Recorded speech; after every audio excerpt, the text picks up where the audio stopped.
অসম সরকারের বড় সিদ্ধান্ত, বড় পদক্ষেপ। এনআরসিতে আবেদন করলে তবেই পাওয়া যাবে আধার কার্ড।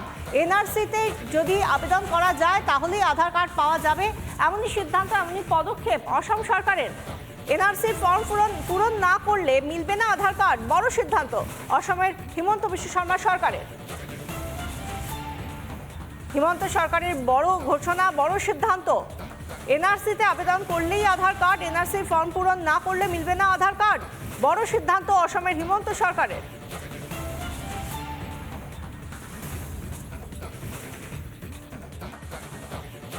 है कि देश में एनआरसी टाइप का डॉक्यूमेंट बनना चाहिए। कैसे बने, कब बने, अलग बात है। एक बार एनआरसी टाइप का डॉक्यूमेंट बन जाने से, जैसे कल हमने असम में निर्णय लिया कि असम में किसी को आधार कार्ड चाहिए तो उनका एनआरसी में नाम जरूरत होगा। अगर एनआरसी में नाम नहीं है तो आधार नहीं मिलेगा। तो कल हमने निर्णय लिया कि इसलिए असम में एनआरसी बना हुआ है। मैं चाहता हूँ कि देश में एनआरसी हो, कोई आइडेंटिटी हो, ऐसा एक डॉक्यूमेंट बने जिससे कौन घुसपैठिया है और कौन भारतीय है इसका डिफरेंस हम लोग कर सकता हूँ। একদম স্পষ্টভাবে হিমন্ত বিশ্ব শর্মা বলছেন যে কি কারণে এনআরসির ফর্ম ফিল আপ করলে তারপরই মিলবে আধার কার্ড, নচেত নয়। কি কারণ? কারণ যাতে করে অনুপ্রবেশ আটকানো যায়। কারা অনুপ্রবেশকারী, কারা অনুপ্রবেশকারী নয় সেটা দেখে যদি এনআরসির ফর্ম ফিল আপ করা থাকে, যদি এনআরসিতে আবেদন করা নথি থাকে, তাহলেই তাকে মনে করা হবে যে তিনি ভারতীয় এবং সেই জায়গা থেকেই তাকে এনআরসির সেই ফর্ম ফিল আপ করা যে প্রতিলিপি সেটা দেখে তবেই তাকে আধার কার্ডের জন্য যোগ্য বলে মনে করা হবে। এমনটাই মনে করছেন, এমনটাই ঘোষণা করেছেন হিমন্ত বিশ্ব শর্মা সরকার। এবং হিমন্ত বিশ্ব শর্মা নিজে সেই কথা বললেন যে কি কারণে তারা এনআরসিতে এতটা জোর দিয়ে তবেই আধার কার্ডের ওপর, তারপরে তারা আধার কার্ডের জন্য আবেদন করতে পারবেন সে কথা বললেন হিমন্ত বিশ্ব শর্মা। কিন্তু এই বাংলায়, পাশের রাজ্য অসমে যখন একথা বলছেন সেখানকার মুখ্যমন্ত্রী হিমন্ত বিশ্ব শর্মা, কিন্তু এই বাংলায় কিভাবে চলছে সহজে আধার কার্ড দেওয়া এবং আধার কার্ড দিয়ে দেবে কে বলছেন প্রকাশ্য সমাবেশে? না তৃণমূল নেত্রী রত্না বিশ্বাস। তিনি বলছেন যে কিভাবে সবাইকে আধার কার্ড করিয়ে দেওয়া হবে। কি বলেছিলেন রত্না বিশ্বাস, শুনুন। আর 3 মাস পরেই আমাদের লড়াই লড়তে হবে, লোকসভা নির্বাচন, ভোটার লিস্টের কাজ চলছে। এখানে অনেক জাকিরদার নির্বাচনী এলাকায় অনেক বাংলাদেশি লোক এখানে বসবাস করেন। জাকিরদার লিঙ্কটা ভালো করতে পারে, অভিজিৎটা বললেন, আমিও বলছি। যদি লিঙ্কের কোনো সমস্যা হয়, বাংলাদেশ থেকে যারা এসছে ভোটার লিস্টের নাম তোলার সমস্যা হয়, জাকিরদা এই কাজটা ভালো করে দেবে। আপনারা সবাই যোগাযোগ করবেন এই অফিসে। কতটা সহজে বলে দিচ্ছেন রত্না বিশ্বাস। যদি বাংলাদেশ থেকে আসা মানুষদের ভোটার লিস্টের নাম তুলতে অসুবিধা হয় সেক্ষেত্রে তারা ব্যবস্থা করে দেবেন, আধার কার্ডের ব্যবস্থা করে দেবেন বলছেন রত্না বিশ্বাস। এতটা সহজভাবে এই বাংলায় যখন আধার কার্ডের জন্য ব্যবস্থা করে দেবেন বলছেন প্রকাশ্য সমাবেশ থেকে তৃণমূল নেত্রী, সেই জায়গায় অসমের তরফ থেকে, অসম প্রশাসনের তরফ থেকে বড় ঘোষণা, বড় সিদ্ধান্ত। সেখানে বলা হয়েছে এনআরসিতে আবেদন করলেই আধার কার্ড, এনআরসির ফর্ম পূরণ না করলে মিলবে না আধার কার্ড। অর্থাৎ যদি কেউ নতুন করে আধার কার্ড করতে চান, আগে যেগুলো দেওয়া হতো ভোটার কার্ড বা কোনো প্যান কার্ড বা রেশন কার্ড, এগুলো দেখিয়ে তবে আধারের আবেদন করা হতো। কিন্তু এবার তিনি বলেছেন, মুখ্যমন্ত্রী হিমন্ত বিশ্ব শর্মা বলেছেন যে এনআরসিতে আবেদন করলে তবেই আধার কার্ড। কি বলছেন হিমন্ত বিশ্ব শর্মা, শুনুন। मेरा तो लगता है कि देश में एनआरसी टाइप का डॉक्यूमेंट बनना चाहिए। कैसे बने, कब बने, अलग बात है। एक बार एनआरसी टाइप का डॉक्यूमेंट बन जाने से, जैसे कल हमने असम में निर्णय लिया कि असम में किसी को आधार कार्ड चाहिए तो उनका एनआरसी में नाम जरूरत होगा। अगर एनआरसी में नाम नहीं है तो आधार नहीं मिलेगा। तो कल हमने निर्णय लिया कि इसलिए असम में एनआरसी बना हुआ है। मैं चाहता हूं कि देश में एनआरसी हो, कोई आइडेंटिटी हो, ऐसा एक डॉक्यूमेंट बने जिससे कौन घुसपैठिया है और कौन भारतीय है इसका डिफरेंस हम लोग कर सकता हूँ।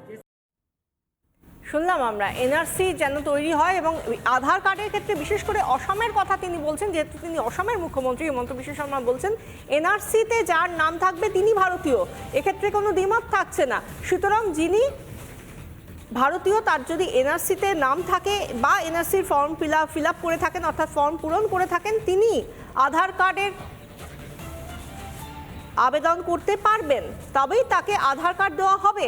আমরা শুনলাম হিমন্ত বিশ্ব শর্মার বক্তব্য। এই নিয়ে রাজ্য বিজেপির সাধারণ সম্পাদক জগন্নাথ চ্যাটার্জি আমাদের সঙ্গে টেলিফোনে রয়েছেন, তার সঙ্গে কথা বলবো।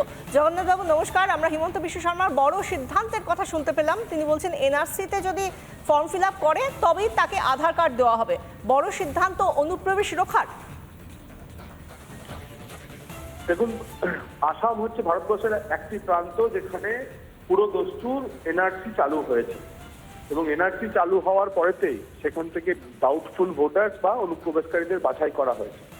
এখন নতুন করে বাংলাদেশের উদ্ভূত পরিস্থিতিতে আর যাতে কোনো নতুন অনুপ্রবেশকারী না আসে তার জন্য বৈপ্লবিক সিদ্ধান্ত নিয়েছেন অসমের মুখ্যমন্ত্রী। গতকাল পশ্চিমবঙ্গের মুখ্যমন্ত্রী মমতা বন্দ্যোপাধ্যায় বলেছেন যে বাংলাদেশে যারা অত্যাচারিত হচ্ছে তাদের ভারত সরকার আশ্রয় দিক। এই কথার মাধ্যমে তিনি আসলে সিএএ অর্থাৎ নাগরিকত্ব আইন যা তা মেনে নিয়েছেন। এতদিন তিনি তার বিরোধিতা করছিলেন, নাগরিকত্ব আইনের বিরোধিতা করছিলেন, সিএ ক্যা ছি ছি বলেছিলেন। সেই ক্যা ছি ছি বলা মুখ্যমন্ত্রী এখন বলছেন যে বাংলাদেশে যাদের উপর অত্যাচারিত হচ্ছে দিল্লি তাদের এই রাজ্যে আশ্রয় দিক। তাহলে উনি প্রথম তো বলুন নাগরিকত্ব আইন তিনি মানছেন, এবং নাগরিকত্ব আইনের প্রয়োজনীয়তা ছিল। নরেন্দ্র মোদী ও অমিত শাহ আগেই বুঝতে পেরেছিলেন বাংলাদেশে কি ধরনের পরিস্থিতি সংখ্যালঘুদের উপর হতে চলেছে, এবং তার একটা সেফগার্ড আমাদের নেওয়া আছে। চাইলে ধর্মীয় কারণে নিপীড়িত হিন্দুরা ওপার থেকে এপারে এসে আমাদের নাগরিকত্ব পেতে পারে, কিন্তু ধর্মীয় কারণে নিপীড়িত হওয়া মানুষদের নাগরিকত্ব দেওয়ার সঙ্গে সঙ্গে যারা ওপারে ধর্মীয় উৎপীড়ন চালাচ্ছে কিন্তু তাও এপারে এসছে অর্থাৎ অনুপ্রবেশকারীরা, তাদের তো ওপারে পাঠাতে হবে, এবং তাদের ওপারে পাঠানোর জন্য পশ্চিমবঙ্গেও আজ নাই তো কাল এনআরসি চালু করতে হবে। আমরা মাননীয়ার কাছে প্রশ্ন রাখতে চাই যে আপনি ক্যা ছি ছি বলে এখন ক্যা মেনে নাও তো বললেন, এনআরসি নিয়ে আপনার অবস্থান কি? এই যে 1 কোটি অনুপ্রবেশকারী পশ্চিমবঙ্গে প্রবেশ করেছেন, হেমন্ত বিশ্ব শর্মা নীতি গ্রহণ করলেন, আপনি কি বলছেন? আপনি এত সহজে যে কথা বলছেন যে সিএএ নাকি মমতা বন্দ্যোপাধ্যায় মেনে নেবেন বলে আপনি মনে করছেন এই মুহূর্তে যা পরিস্থিতি তা নিয়ে, কিন্তু রত্না বিশ্বাসের মতো নেতাদের তো আমরা দেখেছি তারা বলছেন বাংলাদেশ থেকে যারা এসেছেন তাদেরকে সহজে কি করে আধার কার্ড দিয়ে দেওয়া যায় সেই ব্যবস্থা নাকি তারাই করবেন। দেখুন, আধার কার্ড দেওয়াটা তৃণমূলের ভোট ব্যাংক বানানোর নীতি, কিন্তু নরেন্দ্র মোদীজি নাগরিকত্ব আইনে তাদেরকে নাগরিক হওয়ার কথা দিয়েছে, এবং সেই নাগরিক হওয়ার প্রক্রিয়া চলছে। মমতা বন্দ্যোপাধ্যায় সেই নাগরিকত্ব আইনের বিরোধিতা করেছিলেন। আমি বলতে চাইছি গতকাল এবং গত পরশু তিনি বিবৃতি দিয়ে বলছেন যে নিপীড়িত মানুষ যারা আসেন তাদেরকে এপারে আশ্রয় দেওয়া হোক। তার মুখে তো এতদিন কথা শুনিনি, উনি তো ওনার ভোট ব্যাংক দুধেল গাইদের এপারে আশ্রয় দেওয়ার কথা বলতেন, সংখ্যালঘু হিন্দুদের তো এবারে আশ্রয় দেওয়ার কথা বলেননি। তাই আমরা তাদের কাছে প্রশ্ন করতে চাই যে আপনি যাদেরকে আধার কার্ড দিচ্ছেন তারা হচ্ছে আপনার দুধের গায়ে, কিন্তু ঘটনাচক্রে আপনি মেনে নিয়েছেন যে সিএএ আইনের প্রাসঙ্গিকতা, এবং সিএএ আইন প্রাসঙ্গিক হলে তার কিছু কিছু এনআরসি আসবে। এনআরসি আসলে পরে অনুপ্রবেশকারীরা চিহ্নিত হবেন এবং তাদের বাংলাদেশে ফেরত পাঠানো হবে। ধন্যবাদ জগন্নাথবাবু। আমরা কথা বলছিলাম রাজ্য বিজেপির সাধারণ সম্পাদক জগন্নাথ চট্টোপাধ্যায়ের সঙ্গে, এবং যেটা তিনিও বলেছেন এবং হিমন্ত বিশ্ব শর্মার মুখেও আমরা যে কথা শুনলাম যে এনআরসিতে যদি নাম থাকে তাহলে তিনি ভারতীয়, অনুপ্রবেশকারী কি না ভারতীয় সেটা দেখে নেওয়ার সময় এসে গিয়েছে। অসমে এনআরসি চালু হয়েছে এবং সেই জায়গা থেকে তিনি বলেছেন যে যতক্ষণ না পর্যন্ত এনআরসিতে ফর্ম ফিল আপ করা হবে অথবা এনআরসিতে নাম থাকবে ততক্ষণ পর্যন্ত কেউ যদি আধার কার্ড পেতে চান তিনি তার জন্য যোগ্য নন। একমাত্র যদি ফর্ম ফিল আপ করা থাকে এনআরসির বা তিনি এনআরসিতে এই মুহূর্তে তার নাম রয়েছে সেক্ষেত্রেই তাকে আধার কার্ড দেওয়া হবে, নচেত নয়। শুধুমাত্র অনুপ্রবেশকারীদের আটকানোর জন্যই এই প্রচেষ্টা, কারণ যেভাবে বিভিন্ন সময় আমরা দেখেছি হিমন্ত বিশ্ব শর্মা বলেছেন বা অন্যান্য বিভিন্ন ক্ষেত্রে আমরা মূলত বিজেপি সাংসদদের বা বিজেপি নেতাদের বলতে শুনেছি যে কিভাবে ভারতের বিভিন্ন প্রান্তে বিশেষ করে পূর্ব প্রান্তে জনবন্টনে চরিত্র বদলাচ্ছে।